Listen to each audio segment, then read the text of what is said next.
அது ஒரு செழிப்பான மேய்ச்சல் நிலம். அங்கிருந்த மரங்களுள் ஒன்றில் காக்கை ஒன்று தனது கூடு கட்டி வாழ்ந்து வந்தது. அங்கிருந்து நாள்தோறும் அது சுற்றுப்புறத்தை கவனித்துக் கொண்டே இருக்குமடா. அதுவே நாள்தோறும் ஒரு விசேஷத்தைக் கண்டு வியந்து பார்த்து கொண்டே இருந்தது. அந்த விசேஷம் அருகிலிருந்த மலைக்குன்றின் உச்சியில் வாழ்ந்து வந்த ஒரு கழுகின் வீரசாகசங்கள். அந்த கழுகு மலை உச்சியில் இருக்கும் தனது கூடு அருகிலிருந்து மண்ணுலகை பார்ப்பது போல தன் கூரிய பார்வையால் எல்லாவற்றையும் கவனித்து பின் தன்னுடைய பறவைகளுக்கே உரிய அளவில்லா வேகத்துடன் கீழே பறந்து வருவது. ஒரு முறை ஆட்டுக்குட்டியை கடித்து எடுத்து மறுநொடியே மேலே உச்சிக்கு சென்று விடுவது.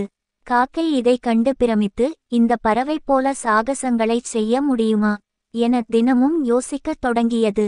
ஒரு நாள் காக்கையால் தன்னுடைய ஆசையை அடக்க முடியவில்லை. நான் கூட கழுகை போல உயரமாக பறந்து சாகசம் செய்ய வேண்டும், என்னுடைய திறமையை உலகிற்கு நிரூபிக்க வேண்டும் என்று முடிவெடுத்தது. அதன்படி அதிக உயரம் வரை பறந்து சென்ற காக்கை தன்னுடைய கூரிய பார்வையால் ஒரு ஆட்டுக்குட்டியை குறிவைத்து தனது இரு சிறகுகளையும் விரித்து அதற்காக மின்னல் வேகத்தில் கீழிறங்கத் தொடங்கியது. ஆனால் அதன் தைரியமும் ஆர்வமும் செயல்பட யதார்த்தத்தை மறந்துவிட்டது. அது கழுகின் வலிமையும் வேகத்தையும் திறமையையும் குறைத்து எண்ணியிருந்தது. கீழே இறங்கிய வேகத்தில் காக்கை தனது வேகத்தை கட்டுப்படுத்த முடியவில்லை. கடைசியில் மின்னல் வேகத்தில் நேராக தரையிலேயே மோதி விழுந்தது. அதன் சிறகுகள் மட்டுமின்றி தனது உடலும் முற்றிலும் சேதமாகிவிட்டது. நீதி: யோசனை இன்றி செய்யப்படும் செயல் துன்பத்தை கொண்டுவரும்.